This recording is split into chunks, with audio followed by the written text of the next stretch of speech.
Hello guys, welcome back to this channel. In this today's tutorial, I'm going to show you how you can clear Google Chat history.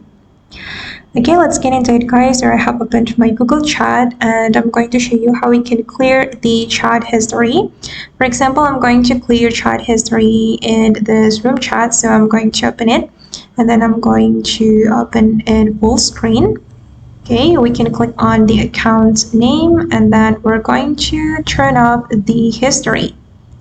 Okay, right after we turned off the history, messages sent with history off are deleted after 24 hours. It means that the messages will be removed automatically after 24 hours. So you just need to wait for 24 hours, or actually you can delete the conversation.